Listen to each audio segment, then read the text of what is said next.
नमस्कार दोस्तों, स्वागत है आपका आप सभी के अपने YouTube चैनल संकल्प एकेडमी में। इलेक्ट्रॉनिक्स सीरीज़ का लेक्चर नंबर 3 हम स्टार्ट करने वाले हैं। और बेसिकली हमने लास्ट लेक्चर में SOP POS का बेसिक टर्म्स जाना था, उसी को आगे प्रोसीड करेंगे। एक प्रॉब्लम लेते हैं, उसके अकॉर्डिंग काम करेंगे। The question is verify SOP equal POS for given truth table. आपको एसओपी और पीओएस को इक्वल वेरीफाई कराना है। एक ट्रुथ टेबल गिवन है कुछ इस तरीके से, ए बी एंड वाई, 0 1 0 1 0 0 1 1 इस तरीके से ट्रुथ टेबल गिवन है। आपको एसओपी एक्सप्रेशन लिखना है, पीओएस एक्सप्रेशन लिखना है। अगर दोनों एक्सप्रेशन इक्वल आते हैं दैट मीन्स आपका ये ट्रुथ टेबल क्या हो जाएगी, वेरीफाई हो जाएगी। आपको बताया था लास्ट लेक्चर में एसओपी आउटपुट 1 के लिए लिखा जाता है और पीयूएस आउटपुट 0 के लिए लिखा जाता है। अगर इनके करस्पॉन्ड टर्म्स देखूं तो 1 के करस्पॉन्ड ए 0 है, बी भी 0 है, तो यहाँ कितना आ जाएगा, ए का बार बी का बार। यहाँ पे बात करते हैं ए 1 है तो ए एज इट इज रहेगा, बी पे 0 है तो बी का क्या हो जाएगा, बार हो जाएगा। पीयूएस के लिए बात करते हैं, दैट इज आउटपुट 0 के लिए, तो ए 0 है तो ए एज इट इज रहेगा, और बी पे 1 है तो प्लस बी का क्या हो जाएगा, बार हो जाएगा। और यहां पर बात करें तो ए भी 1 है बी भी 1 है, that is A bar plus B bar हो जाएगा। दोनों के लिए एक्सप्रेशन लिख देते हैं, वाई पी ओ एस और Y S O P.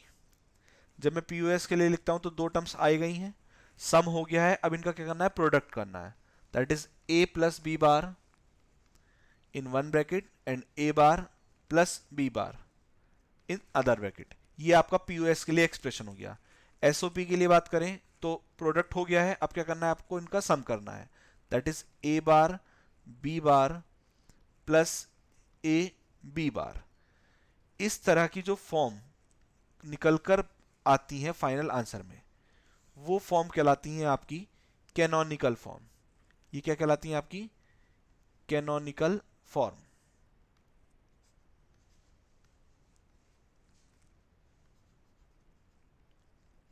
Canonical form, ये भी क्या है, आपकी एक कैनोनिकल फॉर्म है। अब अगर हम देखें तो दोनों एक्सप्रेशन एज इट इज तो सेम दिख नहीं रहे, तो हमें क्या करना पड़ेगा, पहले इन्हें मिनिमाइज करना पड़ेगा। चलिए मिनिमाइज करते हैं। पहले इस वाले की बात कर लेते हैं। इसमें बात करें तो A bar B bar plus A B bar है, तो आप देख सकते हैं अगर मैं बी बार कॉमन ले लूं तो ब्रैकेट में क्या बचेगा, ए बार प्लस ए, जिसकी वैल्यू क्या होती है, 1 होती है, तो ये कितना आ गया सॉल्व करके, बी बार आ गया। सेम एज अगर मैं दूसरे वाले को सॉल्व करूं, ए प्लस बी बार ए बार प्लस बी बार, दो वेरिएबल हैं, उसके करस्पॉन्ड थ्योरम अप्लाई कर सकते हैं, तो ये कितना हो जाएगा आपका, यहाँ भी बी बार है यहाँ भी बी बार है, डिस्ट्रीब्यूटिव थ्योरम को अप्लाई करो तो बी बार प्लस ए बार कुछ इस तरीके से आ जाएगा सॉल्व करके। ए बार की वैल्यू 0, तो ये कितना बचेगा, केवल बी बार। अब आप देख सकते हैं एसओपी और पीओएस दोनों के लिए फाइनल रिजल्ट इक्वल है, दैट इज हमारी जो ट्रुथ टेबल थी वो आपकी वेरीफाई हो गई है। ठीक है, अब ये जो फॉर्म निकल के आई, इन फॉर्म को बोलते हैं मिनिमाइज्ड फॉर्म। जो फाइनल इनिशियल एक्सप्रेशन लिखते हैं उसे बोलते हैं कैनोनिकल फॉर्म, और जो फाइनली मिनिमाइज करके आई है वो होती है आपकी क्या, मिनिमाइज फॉर्म बोलते हैं। ठीक है, आगे बढ़ते हैं।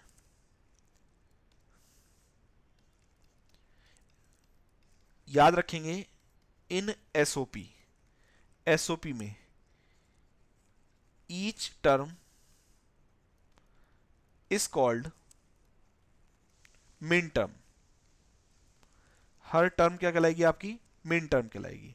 और एसओपी दैट इज किसके लिए, आउटपुट इक्वल टू जब क्या होगा, 1 होगा, तो वो टर्म जो होंगी वो टर्म क्या कहलाएंगी, आपकी मिन टर्म कहलाएंगी। एग्जाम्पल की बात कर लेते हैं, इसी क्वेश्चन में दो टर्म बनी, एक ये और एक ये, तो ये टर्म अपने आप में क्या कहलाएंगी, मिन टर्म कहलाएंगी, A bar B bar plus A B bar. Same as अगर मैं पीओएस की बात करूं तो पीओएस में मैक्स टर्म कहलाएंगी, पीओएस में क्या कहलाएंगी, मैक्स टर्म। क्लियर।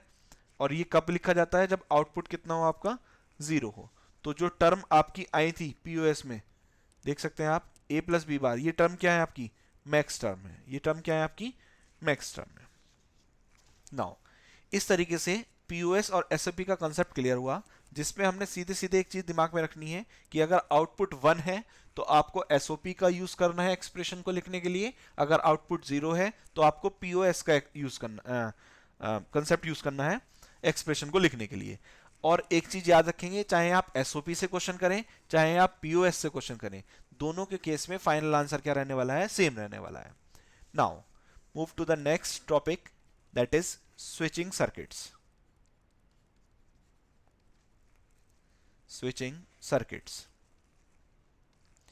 यहीं से गेट की एक्सप्लेनेशन भी हो जाएगी। याद रखेंगे, अगर मैं बोलता हूं क्लोज दैट इज 1, अगर मैं बोलता हूं ओपन दैट इज 0, यहां पर जो वायर होंगे वो कनेक्टेड होंगे, और यहां पर जो वायर होंगे वो क्या होंगे, कनेक्टेड नहीं होंगे, not connected, not connected. One by one बात करेंगे हम। फर्स्ट, पहला, एक स्विच इस तरीके से है और यहां पर एक बल्ब हमने लगा दिया, यहां आपको आउटपुट y मिलेगा, यहां आपका a है। अच्छा, इनपुट a रहेगा, आउटपुट पे क्या मिलने वाला है, y मिलने वाला है। अच्छा देखिए, a का मतलब क्या है, या तो इस स्विच को आप खुला रहने देंगे या इसे स्विच को बंद कर देंगे, दैट मीन्स या तो 0 की कंडीशन रहेगी, कनेक्टेड नहीं करेंगे, या इसे क्या कर लेंगे, कनेक्टेड कर देंगे। इन सिचुएशन में अच्छा, जैसे ही ये खुला रहेगा, 0 रहेगा, तो यहां पर भी कुछ नहीं मिलेगा आउटपुट पे भी, क्योंकि करंट पास होगी ही नहीं, तो यहां भी क्या रहेगा, 0 रहेगा। और जैसे ही यहाँ 1 हो जाएगा, मतलब दैट इज ये क्लोज हो जाएगा, कनेक्ट हो जाएगा, तो यहाँ आउटपुट पे भी मिल जाएगा, तो यहाँ क्या मिल जाएगा आपको, 1 मिल जाएगा। इस कंडीशन के अकॉर्डिंग आप क्या देख रहे हैं कि सेम इनपुट है और सेम क्या है आपका, आउटपुट है। Same input same output. ऐसे सर्किट को क्या बोलते हैं हम, बफर सर्किट बोलते हैं। ये मैंने फर्स्ट लेक्चर में भी आपको बताया था। ऐसे सर्किट्स को क्या बोलते हैं, बफर सर्किट्स बोलते हैं, या फिर वोल्टेज फॉलोअर भी बोलते हैं, वोल्टेज फॉलोअर। क्लियर है? तो फर्स्ट स्विच में सर्किट में क्या देखा हमने, जैसे ही आप इनपुट दे रहे हो तो आपको आउटपुट मिल रहा है, इनपुट नहीं दे रहे तो आउटपुट नहीं मिल रहा। सेकेंड की बात करते हैं, नंबर 2। अब स्विच में थोड़ा मॉडिफिकेशन करा, स्विच को हमने पैरेलली कनेक्ट कर दिया, ए, फिर से वही कहानी रहेगी स्विच की, एक बार ओपन एक बार क्लोज, 0 या फिर 1। अच्छा देखिए, जब इस तरफ से करंट आ रही है और आपका क्या है, स्विच ओपन है, दैट इज कंडीशन किसकी है, 0 की है, तो करंट इधर जाएगी नहीं, किधर जाएगी, इस तरफ जाएगी, और इधर जाके इस बल्ब को जला देगी, दैट इज आपको यहां पर आउटपुट शो हो जाएगा, दैट मीन्स 1। अगर मैं इसे कनेक्ट कर दूं, अगर मैं क्या कर दूं, इसे कनेक्ट कर दूं इस तरीके से, तो याद रखेंगे करंट हमेशा ऐसे पाथ को चूज करती है जहां पर रेजिस्टेंस कम हो। करंट हमेशा ऐसे पाथ को चूज करती है जहां पर रेजिस्टेंस कम हो। तो जो प्रायोरिटी रहेगी करंट की, वो ये ना रह के क्या रहेगी, इधर वाली रहेगी। और जब इधर वाली प्रायोरिटी रहेगी तो इधर करंट पास नहीं होगी, यहां बल्ब नहीं जलेगा, दैट इज आउटपुट कितना, 0। आप क्या देख रहे हैं, इस बार आपको बार मिल रहा है, जो भी इनपुट आप दे रहे हैं उसका कॉम्प्लीमेंट आपको आउटपुट में मिल रहा है। दैट मीन्स मैं एक्सप्रेशन लिख सकता हूं, that is y is equal to A का bar, y is equal to A का बार। यही आपका नॉट गेट का ऑपरेशन है, यही क्या है आपका, नॉट का ऑपरेशन है। क्लियर है? इसका जो रिप्रेजेंटेशन होता है, गेट का रिप्रेजेंटेशन, वो कुछ इस तरीके से होता है। ये बफर सर्किट, इस पे बबल आगे लगा लो या फिर बबल पीछे लगा लो, और या फिर बफर सर्किट बनाओ ही ना। ये तीनों इसके रिप्रेजेंटेशन है, और ठीक है। आप जब सर्किट बनाएंगे भी नहीं तब भी ये किसको, ये बबल जो है यही क्या कर रहा है आपका, कॉम्प्लीमेंट कर रहा है। जो भी इनपुट आप दे रहे हैं उसका कॉम्प्लीमेंट कौन कर रहा है, ये बबल कर रहा है। बाकी जो ट्राइंगल बना रहे हैं ये किसकी तरह बिहेव कर रहा है, बफर सर्किट की तरह बिहेव कर रहा है। तो हम यहाँ पे कह सकते हैं, जो हमने यहाँ buffer circuit of voltage follower की बात करी, इसका जो सिंबल रिप्रेजेंटेशन होगा वो किस तरीके से होगा, कुछ इस तरीके से बात होगा। जो सेम इनपुट है वही आउटपुट पर आपको मिल रहा है यहाँ पर। लेकिन यहाँ क्या कहानी है, अगर यहाँ ए है तो यहाँ क्या मिल रहा है आपको, ए का बार मिल रहा है। Now move to next, third operation, इस बार हमने दो स्विच ले लिए कुछ इस तरीके से सीरीज में। यहाँ पे आपका आउटपुट वाई शो होगा, ये आपका ए हो गया, ये आपका बी हो गया। तो ए बी एंड वाई, तो वही कंडीशन 0 1 0 1 0 0 1 1। दैट मीन्स या तो दोनों स्विच ओपन है, एक ओपन है एक क्लोज है, एक क्लोज है दूसरा ओपन है, या दोनों क्लोज है। इन चार कंडीशन की बेस पे देखेंगे कि वाई पर आपको क्या मिलने वाला है। सोचिए ध्यान से, अगर यहां से करंट आ रही है, दोनों स्विच ओपन है, तो करंट यहां जाएगी नहीं, और जब जाएगी नहीं तो आउटपुट पे क्या दिखाएगा, कुछ नहीं। अब अगर मैं क्या करूं, पहले वाले स्विच को क्या कर दूं, ओपन रहने दूं, दूसरे को क्लोज कर दूं। मान लीजिए इसे क्लोज कर दिया मैंने यहां पर, तो भी कोई फायदा नहीं, क्योंकि पहले ही ओपन है, तो यहां से करंट पास ही नहीं होगी। जब पास नहीं होगी तो यहां नहीं जाएगी, तो भी क्या मिलेगा, जीरो। अच्छा, दूसरे वाले केस में देखते हैं। यहां पर क्या करा, पहले को क्लोज कर दो, दूसरे को ओपन रहने दो। मान लीजिए पहले को आपने क्लोज कर दिया, तो ये करंट यहां से यहां आएगी तो, लेकिन आगे नहीं जा पाएगी, क्योंकि दूसरा क्या है, ओपन है, तो भी क्या मिलेगा, जीरो। लेकिन जब आप दोनों को क्लोज कर दोगे, तो यहाँ ए भी क्लोज हो गया और बी भी क्लोज हो गया, तो ऐसी सिचुएशन में आपको आउटपुट मिलेगा, दैट इज क्या मिलेगा, आपका 1 मिलेगा। अगर आप बहुत ध्यान से देखें तो ये डॉट की कंडीशन बैठ रही है, जीरो की डॉट, जीरो से करोगे जीरो, 1 से करोगे जीरो, 1 0 करोगे जीरो, 1 1 करोगे तो 1। That means y is equal to, मैं एक्सप्रेशन में क्या लिख सकता हूँ, a डॉट बी। और ये किसका ऑपरेशन हो गया, आपका एंड का ऑपरेशन हो गया, एंड गेट का ऑपरेशन ये हो गया। ठीक है, हम देख सकते हैं और एक लाइन लिख सकते हैं क्या, that is if switches are in series,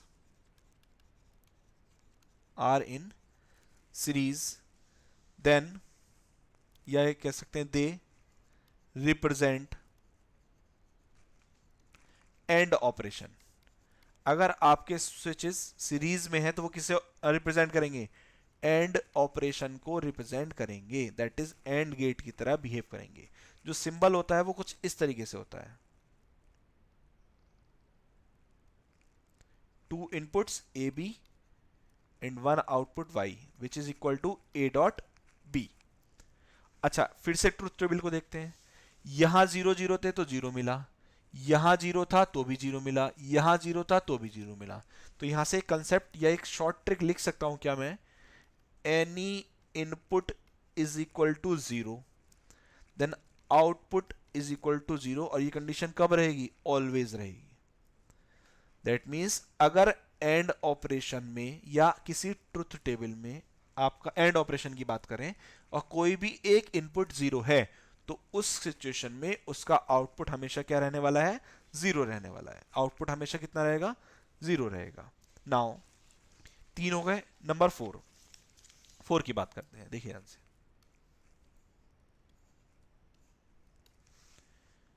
number four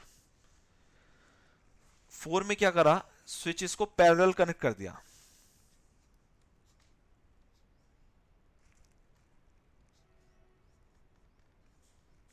यहां पर आपको y मिला, ये a ये b, इस तरीके से, that is a b and y। वही कंडीशन 0 1 0 1 0 0 1 1। नाउ सी, अगर मान लीजिए दोनों स्विचेस ओपन है, तो ऑब्वियसली जब दोनों ओपन होंगे तो यहां से करंट आएगी जाएगी नहीं, आगे आएगी नहीं जाएगी, तो कितना रहेगा, जीरो ही रहने वाला है।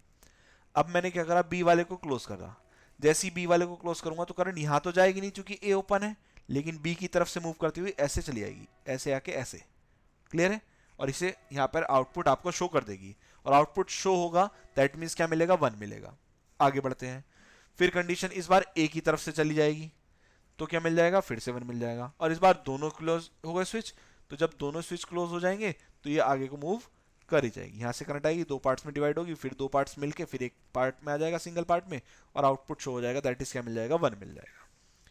आप फिर से देखिए ध्यान से, यहां अगर ऑब्जर्व करें तो zero zero, zero plus zero zero, zero plus one one, one plus zero one, one plus one one. तो यहां पर और ऑपरेशन की कंडीशन हो रही है, तो मैं लिख सकता हूं y इज इक्वल टू कितना, a plus B. That is which operation, or operation. Now जो सर्किट सिंबल होता है इसका, नॉर्मल सिंबल कुछ इस तरीके से कर्व्ड रहेगा पूरा, ए बी और यहां पर कितना आ गया Y. Y is equal to कितना, A plus B. Y is equal to A plus B. कौन सा ऑपरेशन हो गया, और ऑपरेशन हो गया। एक लाइन हम फिर से लिख सकते हैं क्या, इफ switches इन पैरेलल, अगर स्विचेस कैसे हैं, पैरेलल हैं, देन दे रिप्रेजेंट और ऑपरेशन। किस चीज को रिप्रेजेंट करेंगे, और ऑपरेशन को रिप्रेजेंट करेंगे। तो याद रखेंगे 4 स्विचेस सर्किट पढ़े हमने, चारों में क्या क्या कंडीशंस थी, एक बार मैं रिवाइज करा देता हूं जल्दी से।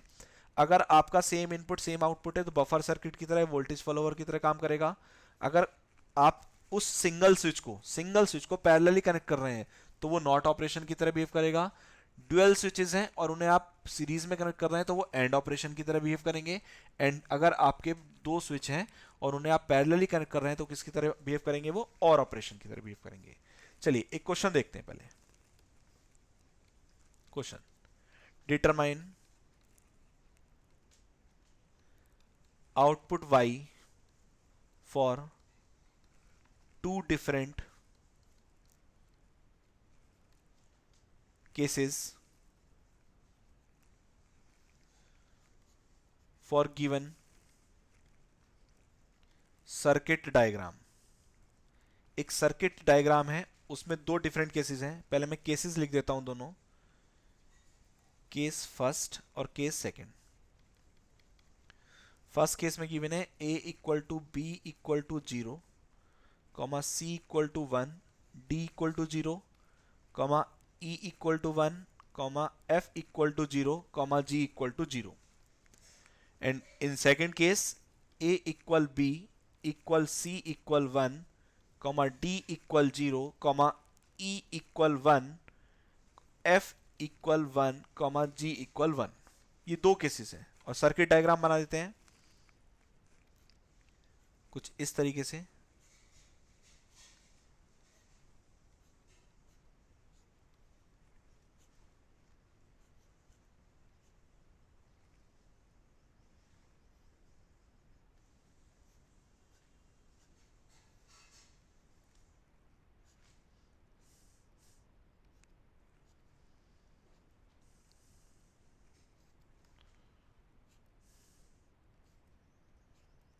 कुछ इस तरीके से आपका सर्किट डायग्राम है। थोड़ा कॉम्प्लिकेटेड है लेकिन घबराना नहीं है, एग्जाम में आया हुआ क्वेश्चन है ये, ठीक है। नेमिंग कर देता हूं y g f e a b c d। Now see, अगर आप ध्यान से देखें तो इसमें मैंने नैंड गेट भी बनाया है, एक्सॉर गेट, एक्सनॉर गेट, ये सब बना रखे हैं। लेकिन अभी हमने जो पढ़े हैं वो केवल 3 ही पढ़े हैं। कौन कौन से, नॉट, एंड, और 3 ऑपरेशन हमने जाने हैं। तो इन ऑपरेशन के बेस पे क्वेश्चन कैसे सॉल्व होगा, याद रखिए ध्यान से। अच्छा, इनके फाइनल ऑप्शंस क्या क्या हैं वो बता देता हूं मैं आपको। ऑप्शन नंबर ए है आपका 0,0, ऑप्शन नंबर बी है आपका 0,1, ऑप्शन नंबर सी है आपका 1,0 और ऑप्शन नंबर डी है आपका 1,1। नाउ 1 बाय 1 ऑब्जर्व करेंगे। अच्छा, ऐसे क्वेश्चन जितना भी कॉम्प्लिकेटेड क्वेश्चन हो, आपको तो फाइनली वाई देखना है दोनों केसेस के लिए। फर्स्ट केस के लिए भी आउटपुट वाई देखना है, सेकंड केस के लिए भी आउटपुट वाई देखना है। अच्छा, वाई कौन से गेट से कनेक्टेड है, एंड गेट से कनेक्टेड है। एंड गेट से कनेक्टेड का मतलब क्या हो गया, जी। और जी पे फर्स्ट केस में कितना है, 0। इन केस फर्स्ट जी पे कितना है, 0। और जब जी पे 0 होगा तो एंड गेट में मैंने आपको अभी अभी बताया कि कोई भी इनपुट अगर 0 होता है तो आउटपुट कितना रहने वाला है, 0 रहने वाला है। केस फर्स्ट में y कितना रहेगा, 0 रहेगा। अच्छा देखिए, जब मुझे पता चल गया 0 रहेगा तो मैं क्या करूं, ये वाला ऑप्शन नहीं है, ये वाला ऑप्शन नहीं है। Now move to second. अच्छा, जी 1 है, जी कितना है, 1, केस नंबर सेकंड में। अब यहां से क्या आ रहा है ये तो मुझे नहीं पता, यहां से क्या आ रहा है ये तो मुझे नहीं पता, लेकिन मुझे पता है f की वैल्यू भी कितनी है, केस सेकंड में 1 है। f की वैल्यू भी कितनी है, 1 है। अच्छा, और गेट की कहानी क्या है कि कोई भी इनपुट अगर 1 है और 1 के साथ आप किसी को भी और कर रहे हो, 1 के साथ किसी को भी और करोगे तो क्या मिलेगा, 1 ही मिलेगा। तो सेकंड केस के लिए यहां से 1 आ रहा है, जी पे 1 है, तो फाइनली वाई पे भी क्या मिलने वाला है आपको, 1 ही मिलने वाला है। वाई पे क्या मिलने वाला है, 1। कौन से केस में, सेकंड केस में। और जब आप नोटिस करेंगे तो कहाँ मिल रहा है वाई पे 1, यहाँ नहीं मिल रहा, तो ये भी कट गया। Which option is correct, option number B. तो ऐसे क्वेश्चंस को करने के लिए ट्रिक यूज करते हैं। ट्रिक क्या है, बेसिकली कोई नई ट्रिक तो नहीं है, आपने जो शॉर्ट कॉन्सेप्ट्स याद करें उन्हें यूज करते हैं यहाँ पर। तो इसलिए आप एक कॉपी बना के चलें, उसमें आप शॉर्ट नोट्स बनाते रहें, ये जो जो मेन पॉइंट्स हैं इन्हें बनाते चलें, ठीक है। तो इस लेक्चर में इतना करते हैं, अगले लेक्चर्स में हम यूनिवर्सल गेट्स से स्टार्ट करेंगे, आगे बढ़ेंगे। वीडियो को शेयर करें और चैनल को सब्सक्राइब करें। Thank you.